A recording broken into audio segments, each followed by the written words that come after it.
On today's show, understanding the relationship between big bird and owner. Joe Dargay hunts with his falcon right in the big city. Ho, ho, ho!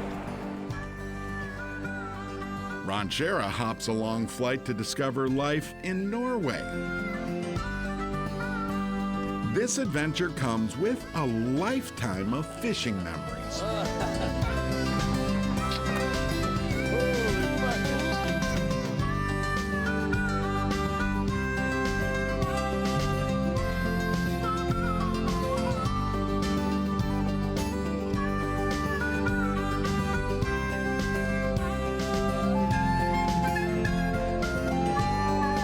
Minnesota Bound, presented by Connecticut Water Treatment Systems. Hey everybody, Laura and I welcome you to Minnesota Bound. Up first, we're heading into town to meet a duo that's redefining how people hunt. Yeah, they are taking an age-old form of hunting and putting a new twist on it. Home may be where hearts hide, but in the case of the Dargays, This is my favorite Les Kuba picture. the house appears to be all about the birds. We've got, the Edgar Allan Poe Raven theme here. I think I've been into birds since I was a little kid. Joe Dargay always admired winged creatures. This is the book that really did it for me. Somebody gave me this book when I was about 12 or 13. This is a John James Audubon gyrfalcon painting. This is probably my favorite one that I've got. But Joe's passion clearly culminated in a backyard building. Here she is, she's hooded. That's Xenia, Joe's 6-year-old red-tailed hawk. There's kind of a mystique about them. People never really see them up close that often. And when they do, whenever somebody sees them, they're just kind of in awe. I think she likes what I represent, which is food. She's made that association that when I show up, it either means she's gonna get fed or she's gonna go hunting and get fed. Joe belongs to Minnesota's Falconry Association. Falconers earn permits to trap and train birds of prey. We trapped her in Brooklyn Park. I think there was a road there called Xenia Avenue. The name stuck. Hunting using falcons dates way back in time. No news there. That's it. But Joe put a new spin on old sport. Make sure I got everything here. The story not so much about the how they hunt, but instead the where of it all. We're in Little Canada, 694 and Rice. Exactly why Joe earned the nickname the Urban Falconer. All right. Once the hood comes off, she's all business then. It's a lot of sign. Joe and Xenia hunt behind businesses they get permission to visit. We're hunting industrial parks, we're hunting close into the cities, around a lot of people, a lot of traffic. There's a lot of game concentrated right in urban areas like this. Lots of tracks. We're just gonna hit the brush and kick the brush and try to get rabbits to move, or maybe she'll see a squirrel in one of the trees here. She sees something. If we see something, then we start yelling for her to, try to hone in on it and dive on it. Ho, ho, ho! Sometimes she gets it, sometimes she misses it. She missed. Oh, there she goes. Oh. This is definitely a lifestyle commitment. It's almost more than a dog or anything like that. During the hunting season, it demands a lot. Hunting close to home allows Joe to get out more than he ever did as a grouse hunter. And I can do this any day almost around here, weather permitting, so I'm out all the time. Still, What are you doing, huh? this relationship sounds like any other hunting dude. Come on, come on, get up. Come on, come on. And it's definitely not one of affection, at least on her part. I mean, I think she's incredible, but I think it's built on trust. She trusts that I'm not gonna hurt her. She trusts me that I'm gonna find game for her, and she relies on me to do that. It's kind of a partnership is what I would call it. Ho, ho, ho! Xenia chases mostly rabbits and squirrels. She grabbed that one, that she pulled fur on that one. Yeah. Big clump of fur. There's very few of us around. In the Twin Cities, I'd say 20 to 30 tops in the 7-county metro area. And very few of those hunt such urban areas. Oh, she's going for something. There we go. She missed it. A sport born of Joe's passion and certainly of the convenience. It kind of merges all my interests. I mean, I love to hunt, and I'm interested in birds, and I like training animals. It's the perfect setup for me. A hunting lifestyle that takes heart and soul. Workout, huh? Plenty of sweat, too. Just why Joe loves his lifestyle of birds, a world that leaves him happy as a lark. Yeah, it's what I live for, really. It's become my favorite thing.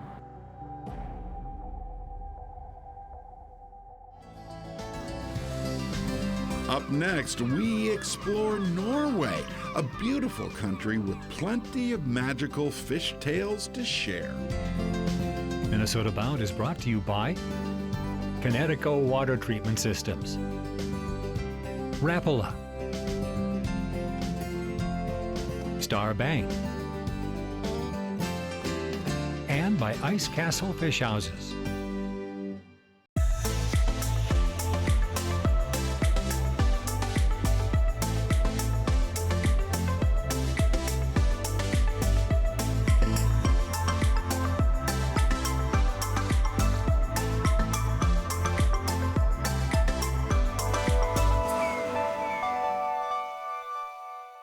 Today we are going back in time, back to the year 2001 when my dad Ron Schara visited Norway. This trip was all about big fish. That's all I got for my work. Oh yeah, here he is. Not wrong. Oh yeah, Big fish. Huh? this is a big one. Out of the depths of the Arctic Ocean, a famous catch of the North Sea, an Atlantic cod. Oh yeah, Oh, yeah. that's the one. This is a big one. You really have to pump and fight, and you're tired when it gets to the surface, if you get it to the surface. This is what we want. This is what we're after here. In this pursuit we call fishing, the codfish is a heavyweight fighter. It's a nice Söra cod. As an angler, you can meet your match anywhere around the world. But that's especially true in this land of pot-bellied cod and breathless vistas. This is Norway. Not many sport anglers know about this part of the world or this part of Norway. What I like about Sørøya and especially Sørvær, where we're at now, that's the beauty of the Arctic nature. It's kind of undiscovered land.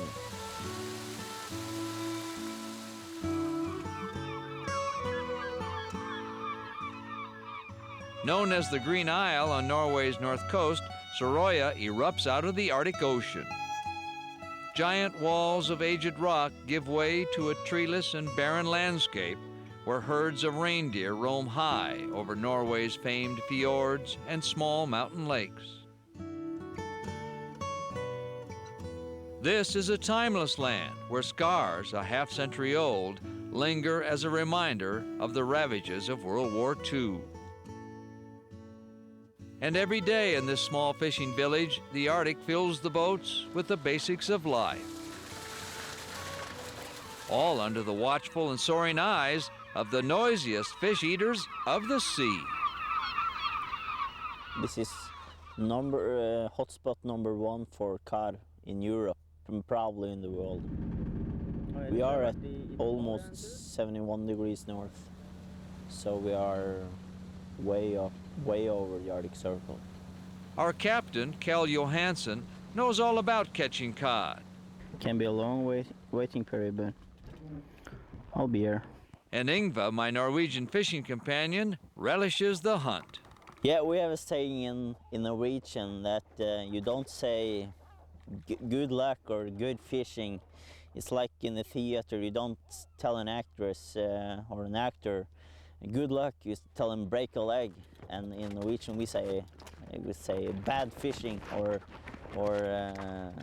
shit fiske, as we call it. That's what we say. Yeah. Whatever Fiska I needed to nail a cod, it all begins with a 1.5-pound jig on its long way to the ocean floor. Down and down and down. Moments later, something was pulling back. Good. Great work, Ron. Oh my cod! What a cod! Very good. Very good.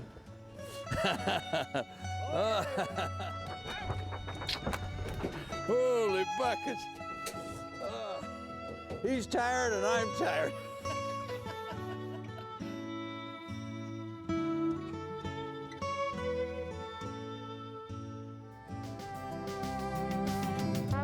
Up next, Ron switches up his game to chase Norway's forgotten fish. Can you say meow? Oh my goodness.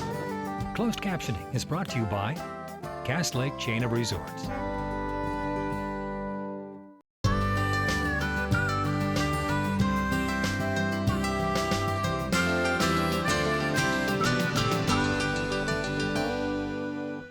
Back in 2001, Ron Schara visited the north coast of Norway, a beautiful landscape home to a most curious fish. On the north coast of Norway, the Arctic Ocean on this day rocks like a gentle beast. Some days are better than other days. We are on board the An Renata in search of a fish as unpredictable as the Arctic. The Arctic Ocean seldom reach temperature over 40 degrees, and so it's pretty cold out there. Cold and sometimes mean. On Christmas Day in 1994, the Arctic created a new graveyard for a Russian battleship, the Murmansk. Indeed, there is nothing gentle about Norway's Arctic, above or below. The catfish has very strong teeth, but it's not razor sharp like a northern pike or a fish like that. And we just attach that to the top here and keep on doing this on the bottom all the time, and that annoys the catfish and he'll grab the bait. Annoy a catfish? Is this a Norwegian joke? And watch your toes. Really? Because this fish bites off your fingers, your toes. Really? So Now this might sound like a fish story, but Yngve, my Norwegian host, didn't seem to be joking. we use just this fillet. And what I'm gonna do is I'm gonna split it. And we're gonna have 2 pieces, 1 for each. Forming it like this, it goes like a tail in the water. What you do now is you find the bottom. It's very important you stay close to the bottom. Okay. And then smash the lure into the bottom. Catfish is also called wolf fish. Wolf fish, huh? Wolf fish, yeah. With an appetite to match. Oh yeah, yes, sir. Yeah, this is a catfish, I think.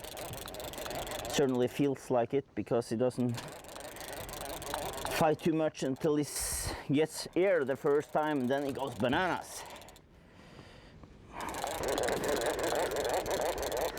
Yeah, that's that one. Yeah, there you can see it. Catfish, ratfish. This was more like Jaws or the Devil's Doings. You can see where it got the wolf fish now. Yeah. Oh my, what big teeth you have. Doesn't look like a catfish. No, yeah, there are freshwater catfish, and that's a different kind. And looky, what other monsters lurk below? Look at the tentacles on that. In the land of the midnight sun, it's truly the stuff of fishing dreams.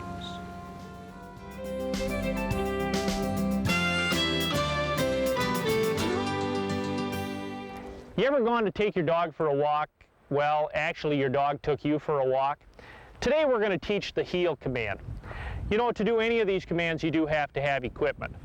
Today we're going to be working with the choke chain and the 6-foot leash. Now in order to use this equipment properly, you have to be holding your equipment with a slack line when you start off. Now my goal is to keep the dog with her shoulder even with my knee. Let's see what happens. Heel. Now as I walk, I want the dog to be walking in this position and automatically stop when I stop. Now let's say our dog got out too far, which most of them do. What I would do would be give a jerk on the leash, give the heel command, and then let the pressure off the leash.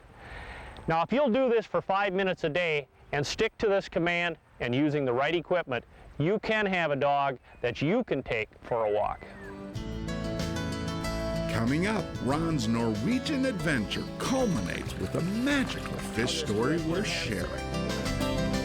Minnesota Bound is brought to you by Treasure Island Resort and Casino, Hewitt Docks Lifts and Pontoon Lakes, and by Totem Resorts, the premier destination for world-class fishing.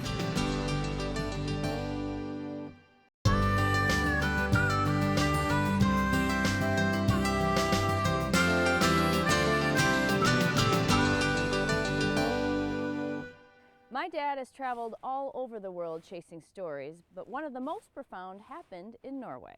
Yeah, back in 2001, Ron Schara had a chance to chase monsters.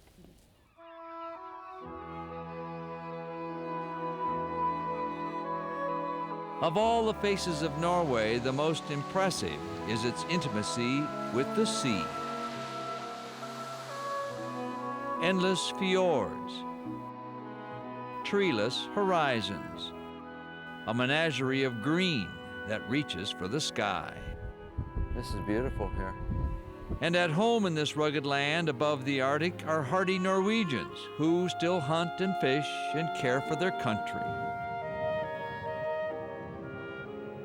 One September morning, we joined this Norwegian hunter as he hiked the alpine tundra. It was opening day for Arctic hare. This mountaintop was a historic hunting grounds in more ways than one. During World War II, German troops occupied Norway and defended a seaport down below. To defend from the Russians. They built cement gun bunkers and laid rows of thorny barbed wire. Norwegian land was then German land. So that's when we got help from you guys on the English and the Allies. The war ended, and so did our hunt, as the hare proved to be too elusive for hound or hunter. My guide, Yngve, suggested another ploy. In the freshwater lakes in the island, we have probably 90% of the lakes includes fish, and there are mostly brown trout. Let's go. He guarantees us fish today. Perhaps a Norwegian brown trout would be easier to find. The idea was to hike into Norway's region called Finnmark, roadless tundra where some 300 mountain lakes harbor the promise of hefty brown trout. Curious reindeer watched as we hiked some more, and leaned into high country winds. With every step, Yngve insisted this was the right thing to do. And that's what makes brown trout fishing very special to me, that you just don't go out and collect it. You have to work hard for it. When you walk the extra mile, as every angler knows, there's no guarantees. Any strikes yet, Yngve? None, just hope. I'll just wet my hands there. Things are picking up. They are really eating now. Oh yeah. Then our hope turned to, well, unabashed joy. Woo-hoo! Oh yay! That's what we want. Yeehaw! This is what you call, this is a Norwegian trout. Oh. And that, my friends, is what Norwegian fishing is all about.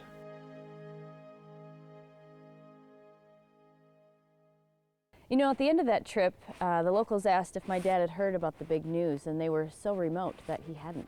Yeah. Ron and photojournalist Steve Plummer ended up getting stuck in Norway as the events of 9/11 unfolded. Unsure of when they were actually going to get back to the United States, in fact, so scary times for sure. Yes. Well, that about does it for us. We'll see you back here next week. In the meantime, don't forget to introduce a kid to the great outdoors.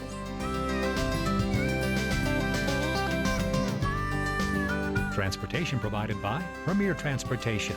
Call 1-800-899-7433. To get more Minnesota Bound, including full episodes, go to mnbound.com. And to follow our latest adventures, like us on Facebook.